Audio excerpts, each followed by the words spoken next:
નમસ્કાર, હું પ્રવીણ. રિયલ ડિબેટમાં આપનું સ્વાગત છે. દિવાળીઓ થવાના આરે શ્રીલંકા. તમને એમ થાય કે ચલો શ્રીલંકાની ચર્ચા કેમ કે થોડા દિવસો પહેલા પાકિસ્તાનની ચર્ચા કરી હતી. પાકિસ્તાનમાં હજુ પણ સ્થિતિ ડામાડોળ છે. તો પાડોશી દેશ તરીકે જો પાડોશીઓના હાલ ઠીકઠાક ન હોય તો તેની અસર બીજા પાડોશી પર પડતી હોય છે, વધતા ઓછા પ્રમાણમાં. હવે આ પરિસ્થિતિમાં તકો પણ ઊભી થતી હોય છે, આ પરિસ્થિતિમાં પડકારો પણ ઊભા થતા હોય છે. શ્રીલંકામાં જે સ્થિતિ ઊભી થઈ છે, જે આર્થિક કટોકટી એટલે એટલા સંદર્ભમાં કે વિદેશી હુંડિયામણના દમ પર કોઈ પણ દેશની આર્થિક સ્થિતિ કેટલી મજબૂત છે તે મપાય છે. શ્રીલંકા પાસે 2 કે 3 અઠવાડિયા સુધી ચાલે એટલું વિદેશી હુંડિયામણ છે. આર્થિક કટોકટી એટલી ચરમસીમા પર છે કે આ દેશમાં પેટ્રોલ પંપ પર સૈનિકો ઉતારવા પડ્યા, સેના ઉતારવી પડી, 3 થી 4 લોકોના મોત પણ થયા છે. કતાર લાગી છે અને કતારનો સંદર્ભ કે કતારની વ્યાખ્યા ભારતીયો કઈ રીતે ભૂલી શકે. આ તમામ પરિસ્થિતિઓમાં અછત પેટ્રોલ ડીઝલની પણ છે, અછત અન્નની પણ છે, અછત દવાઓની પણ છે. 14% વધુ ફુગાવાનો દર શ્રીલંકામાં છે. વધતા ઓછા ધોરણે જે પણ પરિસ્થિતિઓ સર્જાય છે, કેમ કે હંબનતોતાથી માંડીને જે પણ શ્રીલંકામાં ચીનનું જે ઇન્વેસ્ટમેન્ટ છે, ચીન દેવા નીચે, મતલબ કે શ્રીલંકા દેવા નીચે એટલું દબાયેલું છે, મોટા ભાગે ચીનનું દેવું છે. હંબનતોટા લીઝ પર લીધું, હંબનતોટા બંદર જ્યાં ક્રિકેટનું મેદાન પણ છે, એ હંબનતોટા લીઝ પર લઈ તેની સામે શ્રીલંકાએ ભારી ભરખમ દેવું લીધું. હવે અત્યારે એ આર્થિક પરિસ્થિતિઓમાંથી, કટોકટીમાંથી પસાર થયું છે શ્રીલંકા કે મેં પહેલા કહ્યું એમ કે જો પેટ્રોલ પંપ ઉપર સેના ઉતારવી પડે, 20% ઘરોમાં શ્રીલંકામાં કેરોસીનથી રસોઈ થાય, કેરોસીન પણ ન મળે, જીવન જરૂરિયાતની જે મોટાભાગની વસ્તુઓ છે તેના પર નિયંત્રણ લાગવું પડે, મતલબ કે લાદી દીધું. અને આ તમામ પરિસ્થિતિઓ વચ્ચે જો સરકાર તસથી મસ ન થાય, ચીન સામે પણ હાથ લંબાવ્યો, ભારતે પણ ચલો સહાય કરી. તમને એક મેનો કિસ્સો યાદ અપાવું. ગયા મહિને 3 કૃષિ કાયદા વિરુદ્ધ જે આંદોલન ચાલી રહ્યું હતું ભારતમાં, સમયાંતરે જ્યારે 3 કૃષિ કાયદા પરત ખેંચાયા એ સમયે એક આંદોલન શ્રીલંકામાં પણ હતું. કેમ કે કેમિકલ ફર્ટિલાઇઝરના ઉપયોગ પર અચાનક જ પ્રતિબંધ મૂકીને તગલકી નિર્ણય શ્રીલંકા સરકારે કર્યો. અચાનકથી ઝીરો બજેટ ખેતી કે ઓર્ગેનિક ફાર્મિંગ ખોટી વસ્તુ નથી, પણ કોઈ પણ જરૂરિયાત કે માળખા વગર આ પ્રકારનો તગલકી નિર્ણય શ્રીલંકાએ કર્યો તો ત્યાંના ખેડૂતો પણ રસ્તા પર ઉતર્યા. અને અંતે જે અસર ભારતમાં થઈ, 3 કૃષિ કાયદા પરત ખેંચાયા, તેની અસર શ્રીલંકામાં પણ થઈ કે કેમિકલ ફર્ટિલાઇઝર પરનો પ્રતિબંધ હટાવવો પડ્યો શ્રીલંકાએ. પણ તેની અસર એ પડી કે વાવેતરથી માંડીને ચોખા સહિતના પાકોની માવજતમાં પણ અસર પડી, તો અન્નની પણ તકલીફ ઊભી થઈ. ભારતે એ સમયે ફર્ટિલાઇઝરની ખેપ પણ મોકલી શ્રીલંકામાં, કેમ કે કેમિકલ ફર્ટિલાઇઝરની કમી હતી. રાતોરાત તો આવી ન જાય, ભલે વાત અલગ છે. મનસુખ માંડવિયાએ પણ ભૂતકાળમાં કહ્યું કે સપ્લાય ચેઇનમાં જે અસર પહોંચી છે, આપણી પાસે પૂરતો સ્ટોક હતો છતાં પણ આપણે ત્યાં ફર્ટિલાઇઝરમાં લાઈનો લાગી. આપણે શ્રીલંકાને મદદ પણ કરી છે, આર્થિક મદદ પણ કરી છે.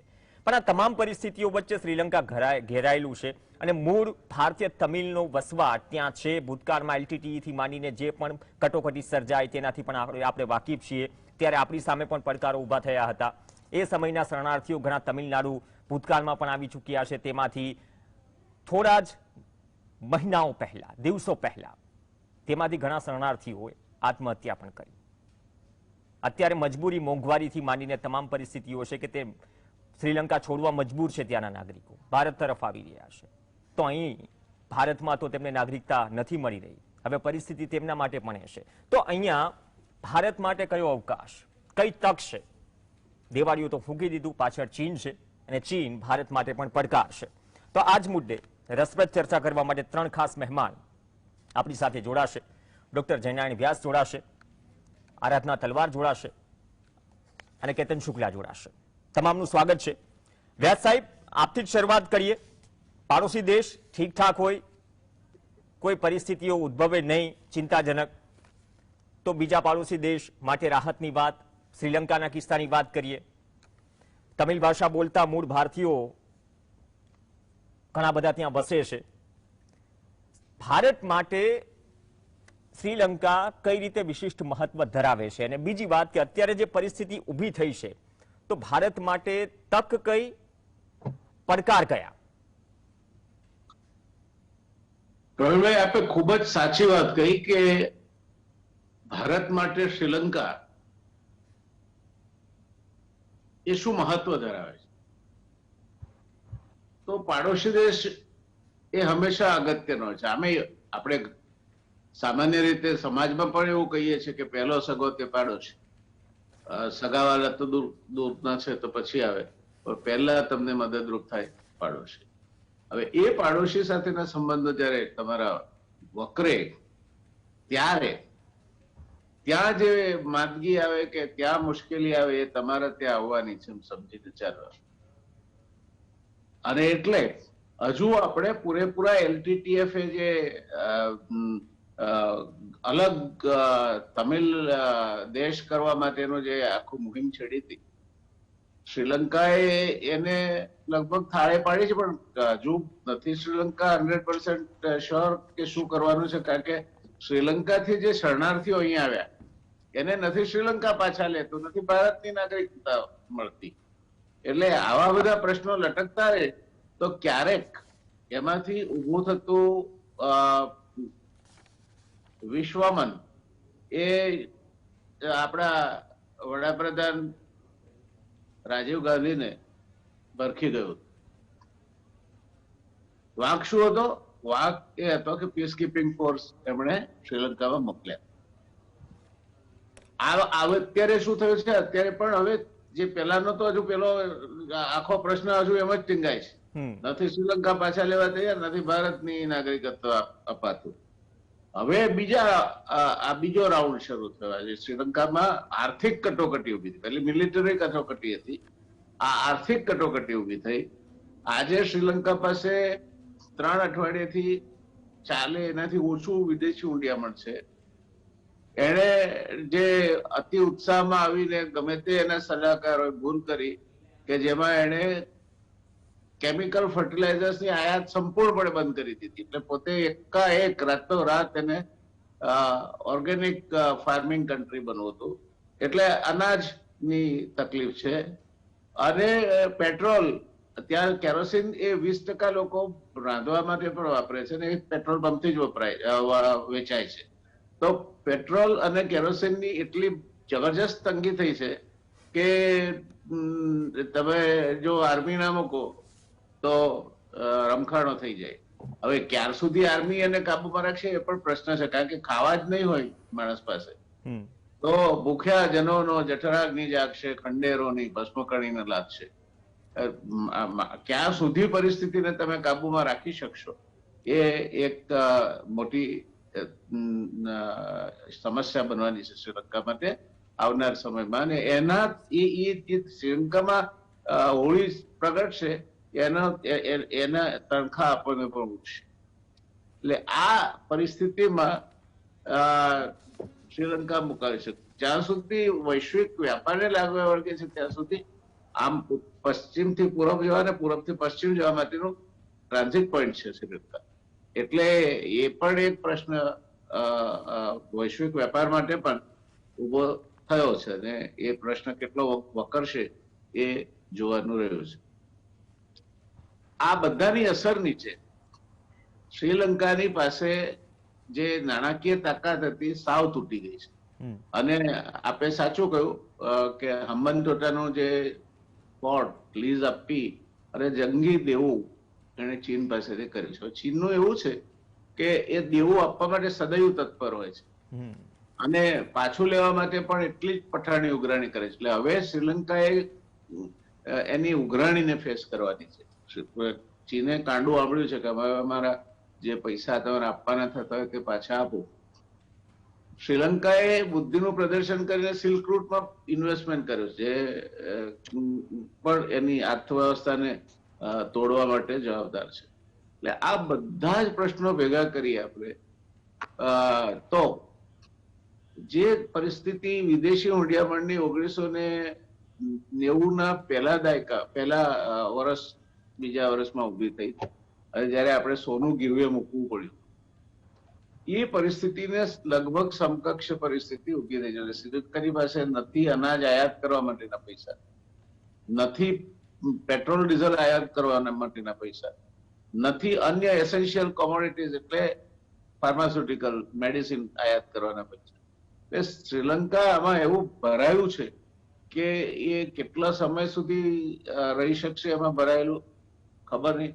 એક પાડોશી દેશ તરીકે ભારતે થાય તેટલી મદદ કરી છે. હમણાં પણ 50 લાખ આપ્યા હતા. હવે $1 અબજ ની એડ આપવાનું એને કમિટમેન્ટ આપ્યું છે. એટલે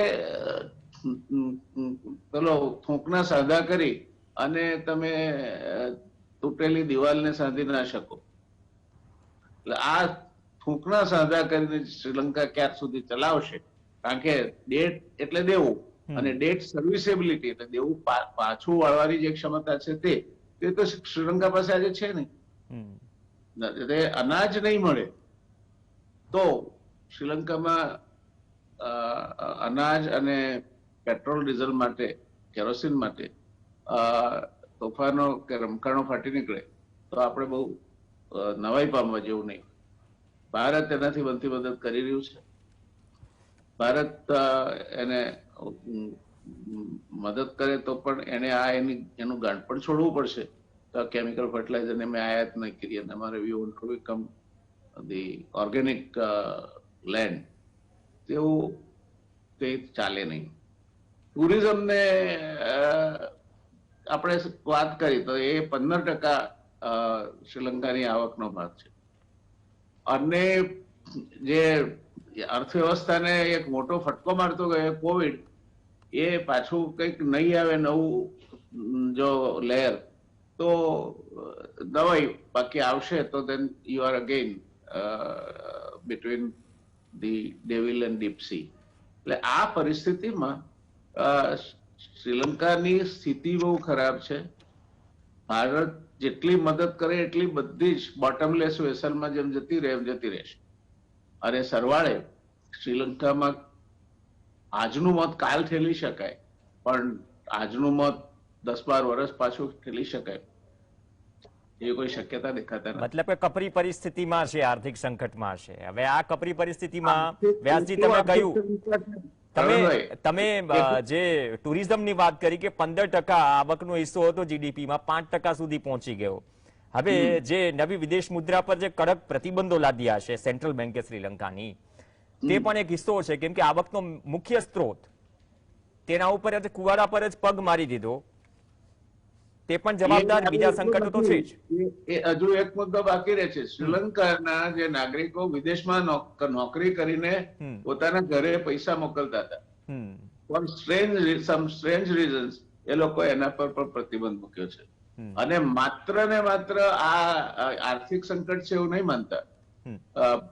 અનાજની તંગી એ પણ બહુ મોટું સંકટ બનવાનું છે ને ફ્યુઅલની તંગી એ પણ મોટું સંકટ બનવાનું છે. એટલે there are more than many reasons ready to sort of create a problem. Okay, એકથી વધુ કારણો છે કેતન શુક્લા. અને આ તમામ પરિસ્થિતિમાં જ્યાં પણ જે પણ દેશમાં આર્થિક મહાસંકટથી કોઈ પણ દેશ જો ઘેરાયેલો હોય અને એમાં પણ જો એ મહાસત્તાને અનુકૂળ આવે તેવા વિસ્તારમાં હોય તો પછી મહાસત્તા દ્વારા મદદ પણ અપાતી હોય છે. અને પછી ઇન ધ બ્રેકેટ આપણે ભીખ પણ કહીએ, જે બધું આકર્ષક બની રહે છે. શું આપ માનો છો કે શ્રીલંકાના કેસમાં પણ કંઈક આવું છે જે વધતા ઓછા અંશે પાકિસ્તાનને પણ સામેલ કરી શકાય આવા પ્રકારના દેશોમાં જે પાકિસ્તાનને મદદ મળી રહી છે, જે ચીન તરફથી જે શ્રીલંકાને મદદ મળી રહી છે અંબનતોટામાં જે પણ ઇન્વેસ્ટમેન્ટ મતલબ કે જે લીઝ પર લીધું, અને હવે એટલું દબાયેલું છે શ્રીલંકા, જે વ્યાસ સાહેબે કહ્યું કે એકથી વધુ તકલીફો છે અને લાંબા સમય સુધી આ તકલીફો મતલબ કે ઝેલી નહીં શકાય. આમાં એવું છે કે આજે 1970માં શ્રીલંકામાં પહેલીવાર બહુ મોટી ક્રાઇસિસ આવી હતી, જે પછી સિવિલ વોર પછી 2009માં. તો આ ક્રાઇસિસ છે ચાઇના માટે તો ઇમ્પોર્ટન્ટ રહેશે, કારણ કે શ્રીલંકાનું ઇમ્પોર્ટન્સ શું છે? આમ તો આપણો પડોશી દેશ છે, પહેલી વસ્તુ છે, પણ ઇન્ડિયન ઓશનમાં જીઓ સ્ટ્રેટેજિકલી શ્રીલંકાનું ઇમ્પોર્ટન્સ ઘણું વધારે છે. કારણ કે દુનિયાનું 2/3 ઓઇલ અને 50% જે કન્ટેનર શિપમેન્ટ છે એ શ્રીલંકાની સાઉથમાંથી જાય છે. એટલે કે વર્ષે 36,000 શિપ અને 4,000 ટેન્કર એ શ્રીલંકામાંથી જાય છે. અને આપણે જોઈએ તો શ્રીલંકાનું ઇમ્પોર્ટન્સ છે કે આપણે જે સ્ટ્રિંગ ઓફ પલ્સ થિયરીની વાત કરીએ છીએ, એમાં ચાઇનાએ જે મેરીટાઈમ સિલ્ક રોડ બનાવ્યો છે એમાં શ્રીલંકાનું મહત્વ બહુ વધારે છે, કારણ કે લિનિયર શિપિંગ કનેક્ટિવિટી ઇન્ડેક્સ એક બહુ ઇમ્પોર્ટન્ટ ઇન્ડેક્સ છે. એમાં શ્રીલંકાનો 20મો નંબર છે અને કોલંબો પોર્ટ એ 25મું બિઝીએસ્ટ પોર્ટ છે એકોર્ડિંગ ટુ લોઇડ. એટલે ચાઇનાને માટે શું છે કે આ એક ખૂબ જ મહત્વનો એરિયા હતો. હવે શ્રીલંકામાં થયું છે શું, આપણે કહ્યું કે તક, તો પહેલા શ્રીલંકા જે હતું એ કોલ્ડ વોરના ટાઈમમાં અમેરિકાએ શ્રીલંકાને ઘણી મદદ કરી હતી, પણ જેમ જેમ કોલ્ડ વોરનો અંત આવતો ગયો એમ અમેરિકાનું ધ્યાન ઓછું થતું ગયું. પણ એશિયા પેસિફિકમાં શ્રીલંકાનું સ્થાન સૌથી ઇમ્પોર્ટન્ટ છે. એટલે એનું કારણ એટલા માટે જ આપણે જોઈએ, આપણે એમ માનીએ છીએ કે ચાઇનાની છે પણ 14% એડીબીનું છે દેવું, 11% જાપાનનું છે અને 10% ચાઇનાનું છે અને બાકી વર્લ્ડ બેંકનું છે 11%. તો જાપાનનો પણ આની અંદર ઘણો ઇન્ટરેસ્ટ છે શ્રીલંકાની અંદર, કારણ કે એશિયા પેસિફિકનો જે મેં કહ્યું કે ટેન્કર અને શિપ એ જાપાનની લાઇફલાઇન જેવું છે. હવે આ જ્યારે પણ ડેટની આવું જે પરિસ્થિતિ થાય ત્યારે ચાઇના માટે શું કહેવાય કે આપદામાં અવસર જેવું છે, અને શ્રીલંકાની પરિસ્થિતિ એક સાથોને 13 તૂટેવી થઈ છે. તો એમાં એવું છે કે ચાઇનાએ જે ડેટ આપ્યું છે એ છેલ્લા 10 વર્ષમાં ખૂબ જ વધી ગયું છે. એટલે જે પહેલા 30% હતું એ 101% જીડીપીના થઈ ગયું છે. અને બાકી જે તમને કારણો કહ્યા તો એમાં એક રેમિટન્સ હતા એ $7.5 બિલિયન સીધા $1.5 બિલિયન પર આવી ગયા છે. સૌથી અગત્યની વસ્તુ આ છે કે રેમિટન્સ એકદમ ઘટી ગયા છે. અને ટુરિઝમમાં એક પ્રોબ્લેમ થયો હતો. આપણે જે કહીએ કે પાકિસ્તાનમાં જેવી રીતે એ લોકો કહે છે કે ભાઈ અલ્લાહ અકબર યાદ કરતા હોય છે ઇમરાન ખાન અત્યારે, એવી રીતે શ્રીલંકામાં સંગમ શરણમ ગચ્છામી છે. એટલે 2020ની અંદર ત્યાંના પ્રેસિડેન્ટે એક રૂલ પાસ કર્યો છે કે વન રિલિજન, એટલે કે બુદ્ધિસ્ટ જે એમના જે એકદમ એક્સ્ટ્રીમિસ્ટ સાધુ હતા એમને એમણે ચેરમેન બનાયા, અને એમને ચેરમેન બનાવવાથી પરિસ્થિતિ થોડી વકરી છે. ઈસ્ટર બોમ્બિંગમાં 140 મર્યા, એમાં 46 ફોરેન ટુરિસ્ટ. એટલે ટુરિઝમ એક તો કોવિડ, બીજું આ જે ઈસ્ટર બોમ્બિંગ થયું એમાંથી એ પણ ઓછું થઈ ગયું છે. એટલે આ બધી પરિસ્થિતિમાં એમનો જે બેન્કરપ્સીના કગાર આવ્યો છે તો ખાલી 7 બિલિયન ફોરેન રિઝર્વ હતો એમાંથી ખાલી 2.3 બિલિયન થઈ ગયું છે, કે જે ઘણું ઓછું કહેવાય. અને ઇન્ફ્લેશન રેટ 17% છે. અને સૌથી મહત્વનો મુદ્દો એ છે કે સોવરેન બોન્ડ, એ લોકો જે સોવરેન બોન્ડ બહાર પાડ્યા 37% સોવરેન બોન્ડ બહાર પડ્યા છે. એટલે આની અંદર ચાઇનાએ જે લોન આપી છે, ચાઇનાનું જે છે ને અત્યારે દુનિયાના જે 40 દેશો છે એની 10%થી વધારે જીડીપી જેટલી લોન આપીને બેઠા છે. એમનું ટોટલ જે ઇન્વેસ્ટમેન્ટ છે એ $375 બિલિયન, એટલે આ તો ઓફિશિયલ ફિગર છે. તેમાં અમુક કન્ટ્રી, દાખલા તરીકે કેન્યા છે, પાકિસ્તાન છે, તો આ બધા કન્ટ્રીને એમણે જે લોનો આપી છે, ચાઇનાની લોનમાં પ્રોબ્લેમ શું છે? તેમની લોનનો પ્રોબ્લેમ એ છે કે જે ઇન્ફ્રાસ્ટ્રક્ચર લોન આપે છે એમાં એક તો કરપ્શન હોય છે, બીજું એનો જે રેટ હોય છે એ ઘણો હાઈ હોય છે. એટલે આપણે જે જાપાનની દાખલા તરીકે લોન હોય કે જીટીઝેડ જર્મનીની હોય, વર્લ્ડ બેંક હોય, એ 30 વર્ષનો પીરિયડ હોય અને ઇન્ટરેસ્ટ રેટ 1% જેવો હોય. જ્યારે ચાઇના કોમર્શિયલ ટર્મ પર આપતું હોય છે અથવા તો 4%. એમાં 3 સાલ ગ્રેસ પીરિયડ 13 વર્ષમાં પાછી આપવાની. એ જે જયનાભાઈએ કહ્યું કે લોન એમણે હવે પાછી માંગવાની શરૂ કરે તો જે કન્ટ્રીએ લોન લીધી હોય એ લોન ભરી ના શકે તો પછી શું થાય? તો પછી એ લોકોએ જ્યાં કહ્યું હમનડોટામાં કે એ 99 વર્ષની એમણે લીઝ લીધી અને એ પોર્ટ એવી જ રીતે કોલંબોમાં 600 એકર જમીન લઈ લીધી. તો આ જે ડેટ ટ્રેપ છે અત્યારે દુનિયામાં ચાઇનાનો, એ બહુ મોટો પ્રોબ્લેમ થતો જાય છે. કારણ કે હમણાં જ એમના ચાઇનાના ફોરેન મિનિસ્ટર વાંગ યી વિઝિટ પર ગયા હતા. એમના 65 વર્ષના ડિપ્લોમેટ અને 70 વર્ષના Lanka China rubber rice program, એટલે એ 70 વર્ષ જૂનો પ્રોગ્રામ છે. એ વખતે પણ એમણે હવે એમને વધારે લોન આપવાની વાત કરવામાં ના પાડે છે. એટલે આ ચાઇના ડેવલપમેન્ટ બેંક છે એમણે જે લાઇબર પ્લસ 2.5માં લોન આપી છે એ ભરવાની છે. એ સિવાય એમને જે સોવરેન બોન્ડ છે, સોવરેન બોન્ડનો પ્રોબ્લેમ સૌથી અત્યારે સિરિયસ થઈ ગયો છે ચાઇનામાં. એટલે ચાઇનાએ જે આ બધું આખું જે કહેવાય આપણે કે એમને એક ડેટ ટ્રેપ, દેવાના ભાર નીચે ડૂબાડી દીધા છે. જે આપણે બહુ વર્ષો પહેલા ખેતીવાડીમાં જોતા હતા કે સાહુકાર લોન આપે અને પછી જમીન લઈ લે. હવે આજના દિવસ નવી 21મી સદીમાં જમીન નહીં પણ પોર્ટ છે, એરપોર્ટ છે, કે એમના બીજા બધા જે રાઇટ છે. તો આ જે આખી પરિસ્થિતિ ઊભી થઈ છે એ બેલ્ટ એન્ડ રોડે આખો જે આખી દુનિયામાં ઘણા દેશોને આની અંદર, જે કેન્યા છે, ઇવન નાઇજીરિયા છે, શ્રીલંકા છે, પાકિસ્તાન છે, તો આ બધા દેશો એક જે ચાઇનાના જે ડેટ ટ્રેપમાં આવી ગયા છે એ એક બહુ મુશ્કેલ પરિસ્થિતિ છે. પણ આમાં એક વસ્તુ આપણે માટે સારી છે કે પહેલી વાર ભારત ત્યાં તો સૌથી મોટો એક્સપોર્ટ, એટલે જે ઇમ્પોર્ટ કરતા હોય શ્રીલંકામાંથી, તો 22% ઇમ્પોર્ટ ચાઇનાથી કરતા હતા, એને આપણે આ વર્ષે કદાચ ઓવરક્રોસ કરી જઈશું. એ પહેલું. બીજું આપણને એ લોકોએ કોલંબોમાં હમણાં અડાણીને જાપાન સાથે એક આખી પોર્ટની જમીન આપી છે ડેવલપ કરવામાં. હવે આમાં એક વસ્તુ એ છે કે આપણે વર્ષોથી શ્રીલંકાને સંબંધો સારા છે અને આપણે આપીએ છીએ, પણ ચાઇનામાં એક વસ્તુ છે, એ લોકો લોન બહુ જલ્દી પાસ કરી દેતા હોય છે. બીજી વસ્તુ, પ્રોજેક્ટનું ઇમ્પ્લિમેન્ટેશન છે એ ખૂબ જ ઝડપી હોય છે. એટલે ખૂબ જ ઝડપી જે પ્રોજેક્ટ થતા હોય છે એ દરેક દેશ માનતો હોય છે કે 4-5 વર્ષ ડિસ્કશન થાય પછી પાછી એ પ્રોજેક્ટ ઇમ્પ્લિમેન્ટેશનમાં આવે. તો એ વસ્તુ આ હમ્બોડ્ટા પોર્ટ અમેરિકાને આપણને બંનેને ઓફર કર્યા હતા, પણ છેવટે પછી એ લોકોએ ચાઇના જોડે સાઇન કર્યા. એટલે આ જે આપ કહો છો કે આપદામાં અવસર છે, પાકિસ્તાનમાં પણ આ જ પરિસ્થિતિ છે. આપ જો આપણે ડિસ્કસ કર્યું હતું કે પાકિસ્તાનમાં પણ એ લોકોનું 20% એટલે કે 18.4 બિલિયન એ ચાઇના પાક ઇકોનોમિક કોરિડોરમાં એ લોકોએ નાખ્યું છે અને 0.7%માંથી 8.4 ઘણું વધી ગયું છે. એટલે આ જે પરિસ્થિતિ છે એમાં ઇન્ડિયા જો એમને મદદ કરે, એ તમે મારા ખ્યાલથી બીજા આપણે ઇન્ટરવલ પછી ડિસ્કસ કરીશું કે ઇન્ડિયામાં શું મદદ કરે.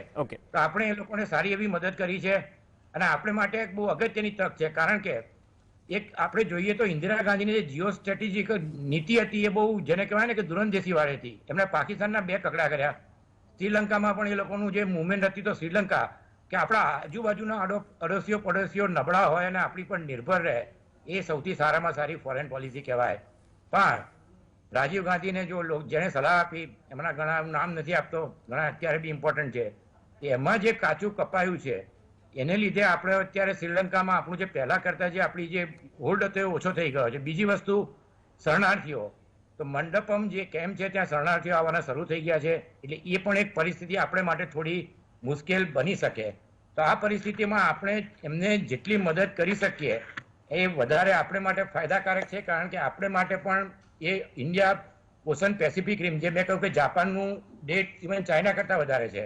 આપણે ક્વાડના મેમ્બર છીએ, તો અમેરિકા, ઓસ્ટ્રેલિયા, જાપાન અને ઇન્ડિયા, આમને માટે શ્રીલંકા એ અત્યારે ખૂબ જ મહત્વનો એ કહેવાય ને ત્રિંકોમાલી પોર્ટ છે. એ દુનિયાના સારામાં સારા નેચરલ પોર્ટમાંનું એક છે. એને માટે પણ ઇન્ડિયા સાથે શ્રીલંકા એની વાટાઘાટો ચાલે છે. તો આપણને એ પોર્ટ પણ મળી શકે. એટલે આપણે માટે આ એક એમ કહેવાય કે એક અવસર છે. હવે જે આ પરિસ્થિતિમાં પૈસા આપવા જોઈએ કે નહીં, તો આપણે 58,000 કરોડ અફઘાનિસ્તાનમાં બી ઇન્વેસ્ટ કર્યા હતા. આમાં લાંબા પાડે કોઈ પણ કન્ટ્રી બહાર આવી જતો છે એમનો સૌથી મોટી મુશ્કેલી અત્યારે એક તો ઓઇલ ગેસની પ્રાઇસને લીધે થયો છે. બીજું અત્યારે વોર થઈ છે એમાં તો શ્રીલંકા એક ચાનો બહુ મોટો એક્સપોર્ટર છે અને યુક્રેન અને રશિયા એ બંને ચાના બહુ મોટા ઇમ્પોર્ટર હતા. એટલે એ પ્રોબ્લેમ છે. ત્રીજો ટુરિઝમ. પણ 2-3 વર્ષમાં અત્યારે દુનિયાના બધા દેશોમાં પરિસ્થિતિ ખરાબ છે. તો જ્યારે એની પરિસ્થિતિ સુધરશે ત્યારે જે કહેવાય કે સંકટની ઘડીએ જે કામ આવે એને લોકો યાદ કરે. એટલે મારું એવું માનવું છે કે આપણે એમને $2 બિલિયન જો આપણે બીજા ઇન્ટરવલ પછી ડિસ્કસ કર્યું તો આપણે શ્રીલંકાને સારી એવી મદદ કરી છે. ઇવન ઇમરજન્સીમાં એ લોકોને આપણે 40,000 મેટ્રિક ટન ફ્યુઅલ પણ આપ્યું છે. એટલે આપણા માટે લોંગ ટર્મ સ્ટ્રેટેજિક આ એક બહુ સારો મોકો છે. કારણ કે ચાઇનાની ઇમેજ થોડી જોઈએ એટલી સારી નથી અને રાજપક્ષા છે એ બંને એમને પહેલા ટર્મમાં બી બહુ એટલું સારું કામ કર્યું હતું. તો આ પરિસ્થિતિમાં આપણે શ્રીલંકા સાથે સંબંધો જેટલા ગાઢ કરી શકીએ એટલું આપણે માટે સારું છે. કે આપણો જે કહેવાય કે ઇન્ડિયા ઓશનનો આખો જે દ્વાર છે આખું આપણે માટે હંમેશાને માટે આપણે જે કહેવાય કે એકદમ સુરક્ષિત રહે, એવું મારું માનવું છે. આપણે ઇન્ડિયાએ શું કરવું જોઈએ હવે આપણે ઇન્ટરવલ પછી ડિસ્કસ કરીશું. બહુ સારી વાત કરી કે ઇન્ડિયા માટે તકો કેટલી અને કેટલી મદદ કરવી જોઈએ. અને બીજી વાત એ કે જે પણ છે ચીન સામે જે સરેન્ડર થયું ને પઠાણી ઉઘરાઈ, જે શબ્દનો ઉપયોગ કર્યો વ્યાસ સાહેબે, તો અહીંયા એક સમયે સોનાની લંકા કહેવાતી, પરંતુ હવે મેડ બાય ચાઇના. એટલે મજબૂતાઈની દ્રષ્ટિએ શ્રીલંકાની એટલી અસર પડી છે. અને હંબનતોતાથી લઈને જે રણનીતિક રીતે ભારત સામે જે પડકારો છે, વન બેલ્ટ વન રોડ સામે પણ આપણે વાંધો ઉઠાવ્યો હતો. બીજી તરફ અરુણાચલમાં પણ તકલીફ છે અને નીચે હંબનતોટામાં જ્યારે અડીંગો જમાવીને બેઠું છે ચીન, તો રણનીતિક દ્રષ્ટિએ ભારત માટે પણ પડકારો એક સમયે ઊભા થયા હતા. પણ શું આ એ સ્થિતિ છે કે ભારત લાંબા સમય માટે આ મદદથી અથવા તો એ તક ઝડપીને એવા રસ્તાઓ ખોલી શકે કે રણનીતિક રીતે તમારી પાસે પણ ભવિષ્યમાં કોઈ જવાબ હોય? અને બીજી વાત, બ્રેક બાદ આરાધના તલવારને એ પણ પૂછીશું કે 1990ના દશકાની જે વાત કરી કે પહેલા વર્ષની વ્યાસ સાહેબે, એ આર્થિક મુદ્રાનું સંકટ જે ભારતમાં ઊભું થયું હતું, શું તેના સમાંતર સંકટ શ્રીલંકામાં ઊભું થયું છે? બ્રેક બાદ ચર્ચા યથાવત. Welcome back. દેવાળિયું થવાના આરે શ્રીલંકા ચર્ચા આગળ વધારીએ. વ્યાસ સાહેબ અને કેતન શુક્લા સાથે બ્રેક પહેલા વાત કરી. ડોક્ટર આરાધના તલવાર આપણી સાથે છે. आराधना जी, जो व्यास जी ने बोला कि 90 के दशक में खास करके पहला साल, मतलब जो विदेशी मुद्रा का संकट भारत में छाया था, क्या उस जैसी स्थिति अभी श्रीलंका में पैदा हुई है? और दूसरी बात कि अभी जो एक्सचेंज बचा है और चारों तरफ से घिरा है, मतलब चीन, श्रीलंका चीन के सामने तो सरेंडर है, तो इस स्थिति में यह संकट जो एक से ज्यादा संकट है, क्या इससे श्रीलंका बाहर आ सकता है या वक्त लगेगा? जी, मेरा मानना यह है कि जो श्रीलंका की इस वक्त स्थिति है, मैं इसको ट्रेस करूंगी जो फॉर्मर प्रेसिडेंट रहे हैं अभी श्रीलंका में रहे थे, मिस्टर महिंदा राजपक्सा जी। आप देखिए 2005 से लेके 2015 तक 10 इयर्स जो ये स्थिति आज हुई है, इसके सीड्स तभी सो हो चुके थे, क्योंकि अगर आप अपनी पूरी इकोनॉमी इंपोर्ट और आप aid, financial aid from foreign countries पे अगर बेस करेंगे तो ये बहुत मुश्किल हो जाती है। एंड यही आज इसका इम्पैक्ट ये कंट्री देख रहा है। और ये इतना सिवियर है कि मेरे को जब मैं देख रही थी न्यूज भी, आप मानोगे नहीं, वहां के 400 ग्राम मिल्क पाउडर आज ₹750 में बिक रहा है। और आप देखिए कि जैसे वहां एसेंशियल कमोडिटीज जैसे आपके गैस सिलेंडर हो गए और भी अन्य पदार्थ जो हैं, उनके रेट्स 4 टाइम्स बढ़ चुके हैं। तो इसका मैं ओरिजिन, जैसे मैंने कहा, मैं ज्यादातर 2005 टू 2015 के दौरान में इसको ट्रेस करना चाहूंगी। और 2009 के बाद जब भी वहां की वॉर एंड हुई थी, या आप कह सकते हैं कॉन्फ्लिक्ट जब एंड हुआ था, यूएस ने श्रीलंका को मिलिट्री इक्विपमेंट्स देने से मना कर दिया था। इंडिया भी obviously because of the implications of the war, China आया था उस सिचुएशन में श्रीलंका को हेल्प करने में। और जितनी पॉलिसीज तब से लेके आज तक इकोनॉमिक पॉलिसीज वो रिवॉल्व की हैं चाइना सेंट्रिक। आप मानेंगे नहीं, 70% of infrastructure projects China involve है श्रीलंका में। मेरा क्वेश्चन ये उठता है कि एक सॉवरेन कंट्री में, एक सॉवरेन इंडिपेंडेंट कंट्री, आप इतनी सारी इन्वॉल्वमेंट एक एक्सटर्नल एक्टर्स की कैसे रख सकते हैं? एंड ये इनएविटेबल था, इकोनॉमिक क्राइसिस। फिर ऑब्वियसली लीडरशिप की जो पॉलिसीज रही हैं, हम्बनटोटा पोर्ट जिसका काफी अभी डिस्कशन हुआ है, ऑब्वियसली चाइना ने वो स्ट्रैटेजिक एंगल से देखा है। मैं सोचती हूँ कि इसका पूरा जो इस वक्त फाइनेंशियल क्राइसिस है, ये चाइना की स्ट्रैटेजिक इंटरेस्ट का एक कॉन्सिक्वेंस है। हम्बनटोटा पोर्ट देख लीजिए, जहाँ श्रीलंका रिपे नहीं कर पाया लोन। सो इस दौरान कितनी डेट में जा चुका है। इनफैक्ट $2 बिलियन तो उन्हें अब देने हैं चाइना को, जो मेच्योर हो रहे हैं 2022 में। सो ये पूरी जो मैं आज की समस्या देख रही हूँ श्रीलंका में, इतनी ग्रेव इकोनॉमिक क्राइसिस, जहाँ स्कूल्स के एग्जाम्स डिले हो रहे हैं, सस्पेंड हो रहे हैं, एम्बेसी शट हो रही हैं बिकॉज वहां लोगों के लिए इंपोर्ट नहीं कर पा रहे इंक और पेपर। ये सब फॉर्मर प्रेसिडेंट के दौरान हुआ था। 10 years what it took for this country, जो आज ये सफर कर रहे हैं। अब आपने पूछा कि चाइना से घेरा है, यस। जैसे शुक्ला सर ने भी कहा कि एक स्ट्रैटेजिक लोकेशन है श्रीलंका की, and it is very close to Malacca strait, जो बहुत क्रूशियल है sea lines of communication shipping के लिए, जो ग्लोबल शिपिंग है, right from here to Suez canal.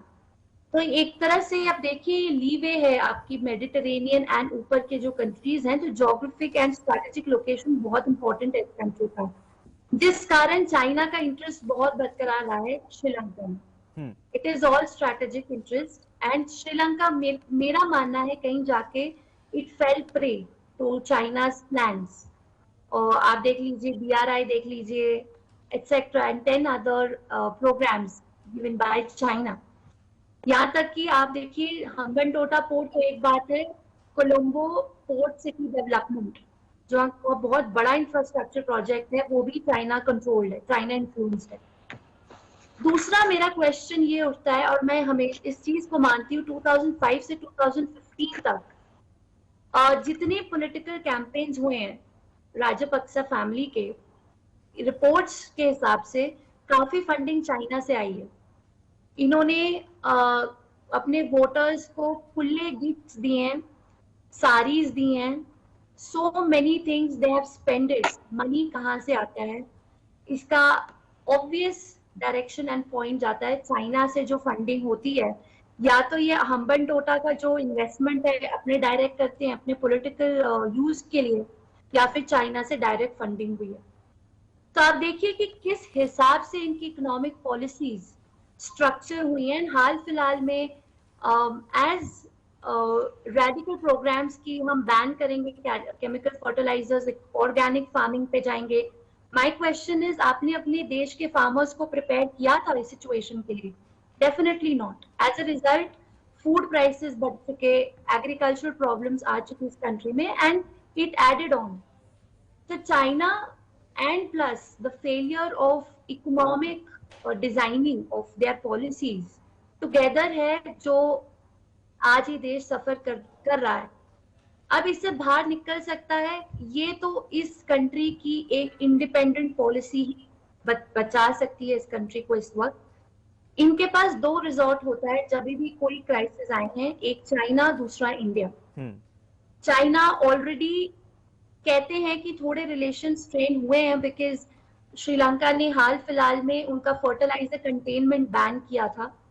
तो अब क्वेश्चन उठता है कि इंडिया इसमें क्या रोल प्ले करेगा। और ये स्थिति हो सकती है but it will take some time, क्योंकि इतना सिवियर 15% इन्फ्लेशन, 25% फूड इन्फ्लेशन, ऊपर से कोविड पैंडेमिक, तो टूरिज्म सेक्टर जो 10 to 15% जीडीपी का था वो पूरा इम्पैक्ट हुआ है। सो इस स्थिति से निकलने में टाइम लगेगा। और श्रीलंका थोड़ा सा रिजर्व था आईएमएफ जाने के लिए, लेकिन हालत इतनी खराब है कि अब वो आईएमएफ के लिए जाएंगे। नाउ प्रॉब्लम कम्स कि आईएमएफ जब भी देते हैं अपने loans, obviously it comes with certain conditions. अब जो करंट प्रेसिडेंट है श्रीलंका के, इन्होंने टैक्स काफी घटा दिए थे लोगों के 2019 से। अब श्रीलंका का मानना यह है कि अगर हम आईएमएफ पास जाएं तो आईएमएफ डेफिनेटली दो कंडीशंस रखेगा। एक तो टैक्सेशन सिस्टम, टैक्सेस कर कीजिए अपने लोगों का, और दूसरा है सेंट्रल इंडिपेंडेंट बैंक। लेकिन श्रीलंका अब डील कर रहा है आईएमएफ के साथ कि वो लोन्स लेंगे लेकिन अपने टर्म्स कंडीशंस पे। They will not budge or bend to the directions or given by IMF. Okay. So, अब इसमें पूरी लीडरशिप जो है श्रीलंका की, एक तो अपनी पॉलिटिक्स और जो उनकी फॉरेन पॉलिसी पे बहुत रिवर्क करने की जरूरत है उस कंट्री को, वो इनको बचा सकता है इस स्थिति से। मैं मानती हूँ कि ये स्थिति थोड़ा टाइम लेगी बिकॉज बहुत सिवियर और ग्रेव है, बट अगर ये बहुत प्रैक्टिकल और pragmatic decisions लें अपनी कंट्री के लिए in terms of foreign policy and not only being an orbit state of one regional country, तो ये शायद अपनी कंट्री को इस स्थिति से बाहर निकाल सकते हैं। क्योंकि सिर्फ चाइना पे आप डिपेंड रहोगे तो सोल्यूशन थोड़ा मुश्किल है।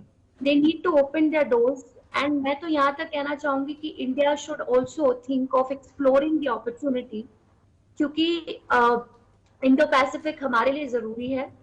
चाइना का ऑलरेडी रोल दिख चुका है श्रीलंका में, तो इंडिया अगर इसको एक्सप्लोर करे इस अपॉर्चुनिटी को, obviously keeping the interest in mind, and जितना हमें इसमें से फायदा स्ट्रेटेजिक इंटरेस्ट हो सकता है, so India will definitely consider of playing a very important role now.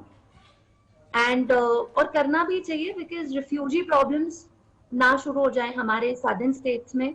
Already श्रीलंकन्स का आना शुरू हो गया है हमारे कंट्री में, and this is the right time for India also कि अगर हम इसको अपनी लेवरेज करें इस सिचुएशन को, तो हम बाकी बायलैटरल इश्यूज रिजॉल्व कर सकते हैं, पाक straight issue etcetera. So I think from Indian perspective हमें सोचना चाहिए। एंड श्रीलंका के जो मैं स्थिति देखूं, 2005 से 15 तक जो 10 years इन्होंने अपनी फॉरेन पॉलिसी, इकोनॉमिक पॉलिसीज में फेलियर दिखाया है, जिसकी आज नतीजे भुगत रहे हैं वहाँ के आम आदमी। जैसे मैंने कहा कि एसेंशियल आइटम्स की प्राइसेस इतनी बढ़ चुकी है कि लोगों के पास पैसे नहीं रहे हैं फ्यूल बाय करने के लिए या फूड और एनीथिंग। सो इस स्थिति में निकलने में टाइम लगेगा ओके और ये पूरा डिपेंडेंट है कि लीडरशिप इसको कैसे डील करती है।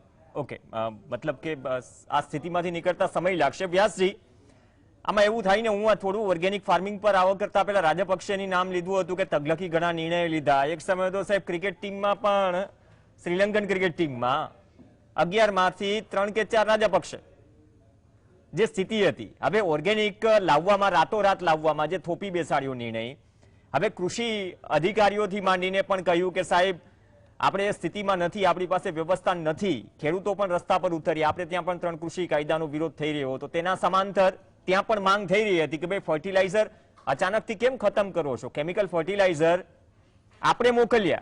હવે રાતોરાત આ પ્રકારનો નિર્ણય કરવાથી અસર પહોંચી કૃષિ ક્ષેત્રે પણ. હવે સ્થિતિ એવી છે કે આયાત કરવું પડે. જો અન્ન ખાવા માટે અન્નના ભંડાર જ ખાલી હોય તો આ પરિસ્થિતિમાં, આ કટોકટીમાં તો આગ વધુ વિકરાળ બનશે. देखिए प्रवीण भाई, बात ये है कि आप जब ऐसा फैसला लेते हैं जो पूरे देश को असर करता है और जिसका कोई विकल्प आपकी नजर में नहीं दिखता है, और वो one of the most essential चीज है जो कि या तो आपके खुराक से जुड़ी है या तो फ्यूल से जुड़ी है. Both are critical supplies.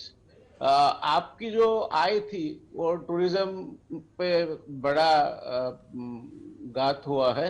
वो 15 से 25% तक जीडीपी के आय उसमें से थी, आज 5% पे जाके रुकी है. तो ये निर्णय किसे लिया आपने? आप या तो कोई स्टडी किया था, किसी एक्सपर्ट को पूछा था? मैं मानता हूं कि basically it was a fault to all of a sudden go for organic farming. Organic farming के लिए जाने से 2 मुश्किलें शुरू में होती है. पहली बात तो your farmers are not accustomed to organic farming, so it will take time for them to get oriented to this. Second is that you don't get that much production per unit of the land. So सबसे बड़ी बात तो ये है कि आप अपना खुद का भी पेट पाल सकोगे या नहीं वो आपको मालूम नहीं है. तो ये इस तरह की केमिकल फर्टिलाइजर्स को all of a sudden you cut it off and ban the chemical fertilizers, ये मुझे लगता है कि बिल्कुल बुद्धि का दिवालियापन है. श्रीलंका अभी जूझ रहा है करेंसी के दिवालियापन से, मगर उसके पहले उन्होंने निकाल चुके थे बुद्धि का दिवालियापन, जिसकी अभी असरें दिखने लगेगी. तो ये चीज एक है. दूसरी, आप जब कोई भी कर्जा लेते हैं तो आपको ये मालूम होना चाहिए कि कर्जा वापस देना है तो पेबैक कैपेसिटी क्या है. तो वो आपने कर्जा लिया मगर उसकी कोई फिक्र नहीं की.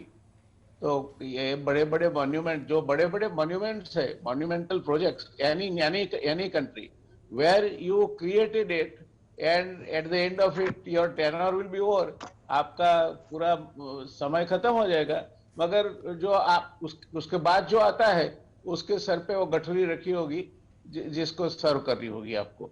तो ये सबसे बड़ी गलती थी कि फ्यूल और फूड, ये 2 एफ को इन्होंने एक साथ दाव पे रखा. तो मानता हूं मैं कि श्रीलंका के लिए इसमें से निकलना, शायद अकेली जो मुद्रा की संकट थी निकल जाते हैं. भारत जैसे देशों से कहीं से न कहीं से जुगाड़ हो जाता है. जापान भी मैं मानता हूं कि it would have chipped in.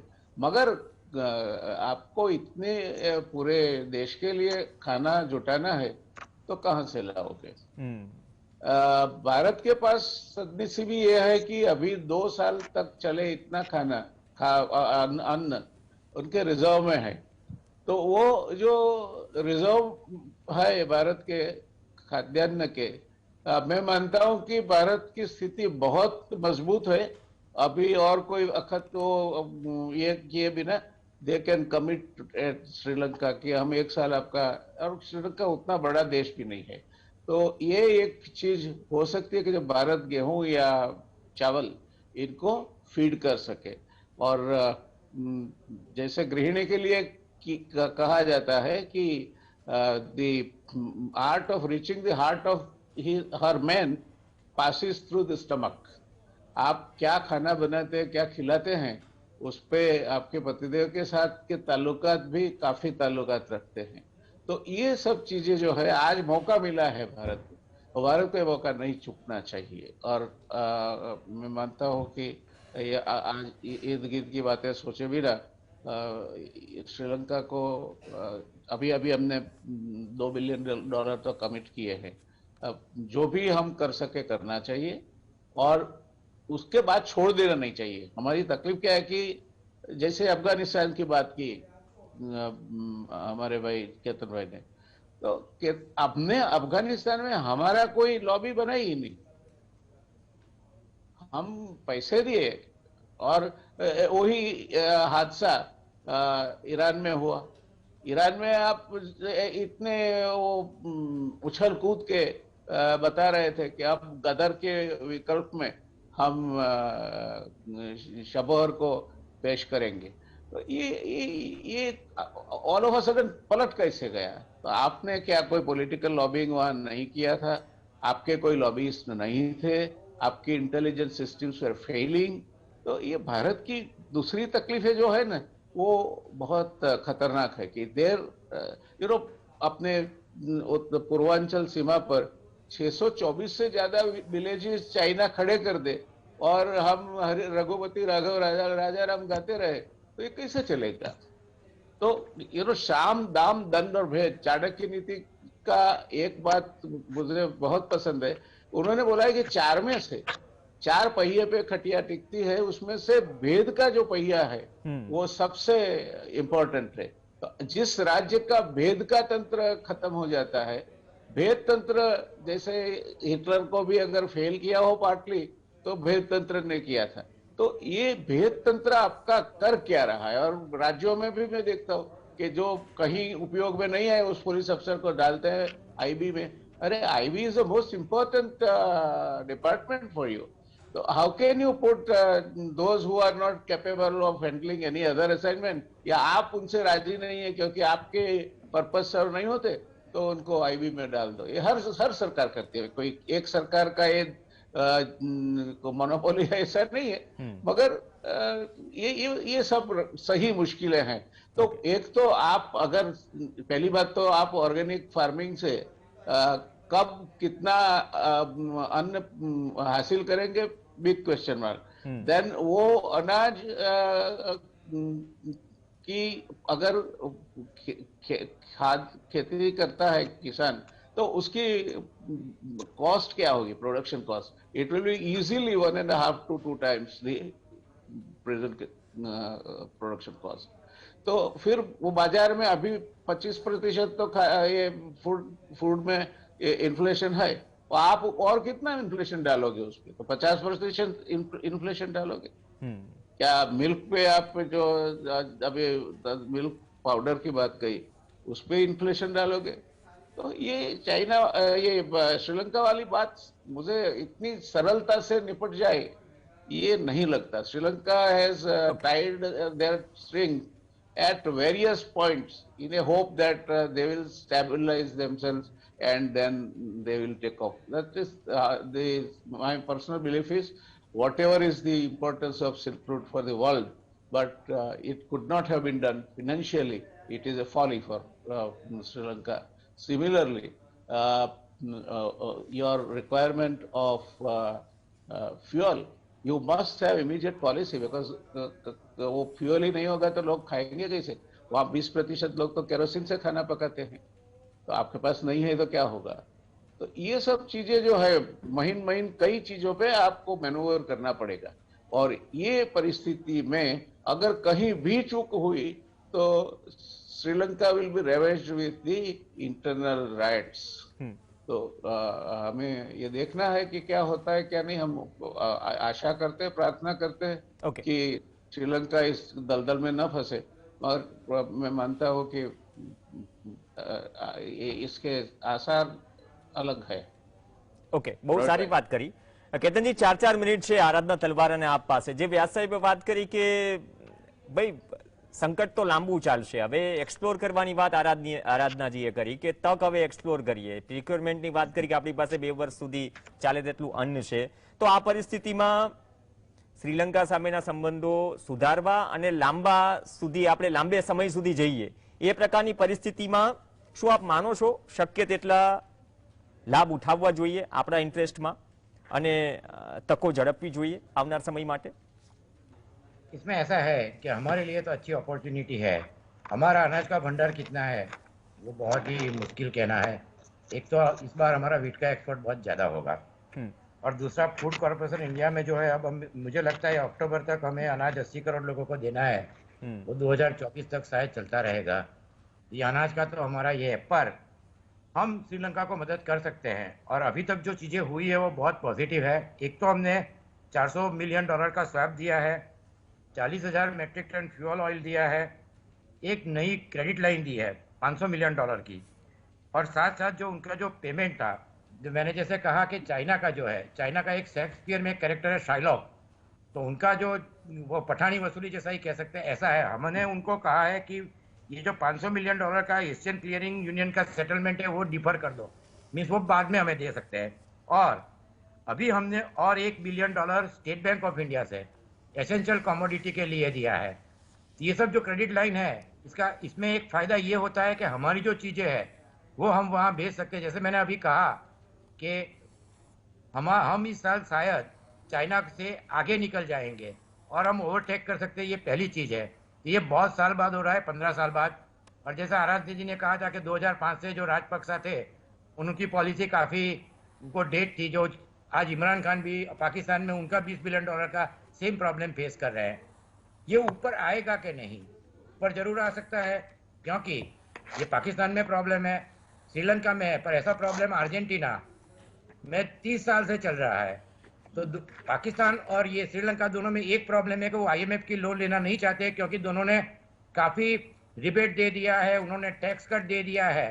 IMF हमेशा वो मानता नहीं है और मानेगा भी नहीं, पर उसका बाद में वो धीरे धीरे जो कहते हैं नेगोशिएशन करते हैं। और तीसरी चीज़ है जापान भी लोन ले सकता है। तो हमारे लिए एक अच्छी परिस्थिति ये हो सकती है कि जो हम क्वाड में बातें करते हैं उसकी जगह हम जापान अमेरिका के लिए $2-3 बिलियन देना कोई विधेन, मेरे ख्याल से आज यूक्रेन वॉर के बाद हर रोज $2 बिलियन की या $1 बिलियन की पैकेज दे रहे हैं।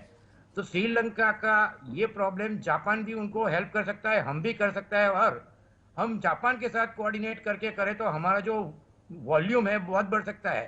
अगेन चाइना भी श्रीलंका में जापान के साथ प्रोजेक्ट कहीं कर रहा है, उनके साथ डिस्कस करता है। और जैसे पहले भी जयनारायण भाई ने कहा कि हमारे प्रोजेक्ट में होता क्या है, तो हमारे प्रोजेक्ट में होता ही है कि हम 5 साल तक DPR और वो डिस्कस करते हैं, फिर 3-4 साल और नेगोशिएशन होता है। तो प्रोजेक्ट जब करना होता है उसमें 10 साल और उसके बाद उसकी डिलीवरी 15-20, चाइना 5 साल में प्रोजेक्ट डिलीवर कर देता है। हमारे पास अभी 2 बहुत अच्छे प्रोजेक्ट आए हैं। एक तो कोलंबो में हमें $700 मिलियन का अडानी ने एक प्रोजेक्ट साइन किया है, जिसके अंदर 3.2 मिलियन कंटेनर, और इंडियन ऑयल कॉर्पोरेशन ने त्रिकोमाली में ऑयल फार्म का किया है। तो इस तरह के प्रोजेक्ट हम 3 या 4 साल में हमें कर लेने चाहिए। पावर सेक्टर में हम कर सकते हैं। और हमें एक फायदा ये भी है कि हमारे लोग जो तमिल जो भी है डिसापुरा वो भी वहाँ काफ़ी है। तो श्रीलंका में हम 3 से 4 बिलियन डॉलर तक का, तो हमने $2.5 बिलियन का तो कमिटमेंट किया है। हम ऑयल दे सकते हैं, फर्टिलाइजर एंटी फर्टिलाइजर लॉ उन्होंने निकाल दिया है, क्योंकि वो होना था नहीं, इसलिए वो श्रीलंका गवर्नमेंट ने स्क्रैप कर दिया है। तो उसके अंदर अब दूसरी चीज़ ये होगी कि ये यूक्रेन और रशिया की वॉर की वजह से फर्टिलाइजर की शॉर्टेज होगी, तो हम फर्टिलाइजर उनको दे सकते हैं। उनकी एग्जाम कैंसिल हो गई है क्योंकि उनके पास पेपर और इंक नहीं है, वो दे सकते हैं। तो ऐसी छोटी छोटी चीज़ें 2-3 महीने में देनी चाहिए। और बाकी लॉन्ग टर्म जो फ्यूल है, फूड है, मिल्क पाउडर है, एसेंशियल कमोडिटी है, तो वो क्रेडिट लाइन के अंदर देना चाहिए। तो मुझे लगता है कि ये टूरिज्म तो 1 या 2 साल में ऊपर आ जाएगा। उनकी इकोनॉमी भी धीरे धीरे, जैसे अर्जेंटीना मैंने कहा कि 30 साल से इस तरह के प्रॉब्लम होते हैं। अभी जब चाइना के फॉरेन मिनिस्टर गए थे तब लोग कहते थे कि वो 10,000 की नोट लेके आए हैं, तो श्रीलंका को कहना पड़ा कि नहीं हम तो 5,000, तो वहाँ अर्जेंटीना में 30-30, 40-40 हजार और 1 मिलियन तक की नोटें छपती है। तो 2-3 साल में श्रीलंका ऊपर आ जाएगा। तो हमें लॉन्ग टर्म में ये सोचना चाहिए कि एक तो जैसे आराधना जी ने कहा कि इंडिया ओशन में बहुत इंपॉर्टेंट है, दूसरी चीज ये है कि हमारा पड़ोसी देश है, तीसरा हमारे संबंध अच्छे, और हमें पहली बार चाइना के मुकाबले 15 साल बाद एक बहुत बड़ा मौका मिला है। और हमारे लिए ये कोई बहुत बड़ी चीज नहीं, फ्यूल, फूड, एसेंशियल आइटम हम सप्लाई कर सकते हैं, और साथ साथ हम उनके साथ जो कहते हैं कि जो भी प्रोजेक्ट हम अब ले रहे हैं उनको 3 या 4 साल में डिलीवर करें, क्योंकि चाइना का जो प्रॉब्लम हुआ है वो इसलिए हुआ है कि उन्होंने जो टूरिज्म के प्रोजेक्ट लिए, इंफ्रास्ट्रक्चर प्रोजेक्ट लिए है, उसका कोई उनको वैल्यूएशन नहीं किया था, क्योंकि चाइना, जो आराधना जी ने कहा, वो थोड़े पैसे तो सीधे ही दे देते हैं कि जो इलेक्शन लड़ रहा है, तो वहां उनको ये सब अकाउंटेबिलिटी नहीं है। पर हम ये सब प्रोजेक्ट जो अच्छी तरह करेंगे तो टूरिज्म भी डेवलप हो सकता है, क्योंकि इंडिया वाले आजकल एक्सटर्नल टूरिज्म हमारा बहुत अच्छा है। हम जापान के साथ करके भी बुद्धिज्म टूरिज्म का कर सकते हैं। तो ये सब हम करेंगे कोऑर्डिनेटेड अप्रोच, तो हम 5 या 10 बिलियन तक भी कर सकते हैं, क्योंकि जापान ने चाइना से भी ज्यादा 2% ज्यादा उनको लोन दी हुई है, एडीबी बैंक ने लोन दी हुई है। तो ये सब हम परिप्रेक्ष्य में देखें तो हमारे लिए एक बहुत अच्छी अपॉर्चुनिटी होगी। और बाकी अब मैं आराधना जी को समय की सीमा है। आराधना जी, मतलब कैसे दिल जीता जाए, जो मतलब हमें जो अपॉर्चुनिटीज दिख रही है उसको कैच करना चाहिए, और शरणार्थी की भी जो समस्या है उससे भी निपटना है। 2 मिनट है आपके पास। देखिए, दिल जीतना इजी होता है, लेकिन उसके लिए हमें बहुत सारे डिसीजंस सोच समझ के लेने चाहिए। जैसे शुक्ला जी सर ने कहा और व्यास जी ने कहा कि हमारे लिए इस वक्त बहुत जरूरी है कि हम एक होलिस्टिक पॉलिसी बनाएं। सबसे बढ़िया टाइम है to test India's neighbourhood first policy, जिसके लिए हम एक्ट बोलते हैं लेकिन एक्शंस कई बार क्वेश्चनेबल होते हैं।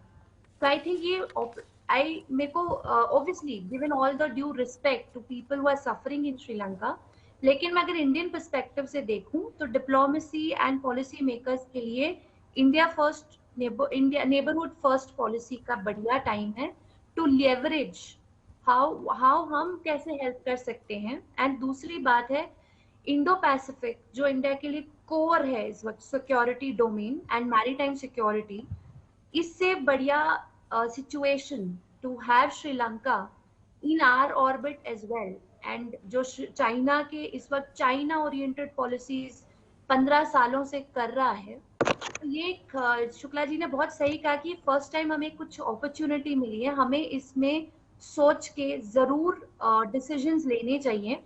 एक ड्रॉबैक आती है इंडिया की पॉलिसी श्रीलंका में कि हमने फर्स्ट टाइम नहीं, हम पहले भी मदद किया है श्रीलंका का, हम करते रहे हैं, लेकिन हमने उनको स्ट्रैटेजिक लीवे नहीं दिया कि हम उसको स्ट्रैटेजिकली कैसे अपनी फॉरेन इंटरेस्ट या नेशनल इंटरेस्ट के लिए हम कैसे यूज करें। ये कहीं लैकिंग है, जो इंडिया को इस वक्त बहुत जरूरत है कि हम इस पे सोचें। हेल्प करना चाहिए, रिस्पॉन्सिबल रीजनल प्लेयर की इमेज हमारी अच्छी बनेगी इंडिया की। जैसे दोनों एक्सपर्ट्स ने कहा कि हमारे पास फूड ग्रेन की सप्लाईज हैं, हमारे लिए उतनी दिक्कत नहीं आएगी फाइनेंशियली, लेकिन एट द सेम टाइम मदद के हिसाब से इंडिया को इसको स्ट्रैटेजिकली लीवे करना चाहिए for India first neighbourhood policy and more importantly Indo Pacific, क्योंकि हम क्वाड स्ट्रेस कर रहे हैं, ज्योग्राफिकली श्रीलंका हमारे लिए ज्यादा इम्पोर्टेंट है। तो इंडिया की थोड़ी पॉलिसी ड्रॉबैक श्रीलंका से आती कि हम उनसे कभी लीवे नहीं कर पाए, लेवरेज नहीं कर पाए अपनी स्ट्रैटेजिक इंटरेस्ट, जो हमें करनी चाहिए। End of course bureaucratic hassles, जैसे शुक्ला जी ने मेंशन किया, इन्हें हमें कट करना चाहिए, ताकि जो भी पॉलिसीज इनिशिएटिव्स हो हम जल्दी इनको एक्सेलरेट करें to bring the country out of the economic crisis, क्योंकि इसका इम्पैक्ट इंडिया के सदर्न स्टेट्स में हो सकता है in terms of refugee population influx, जो हमें अवॉइड करना चाहिए।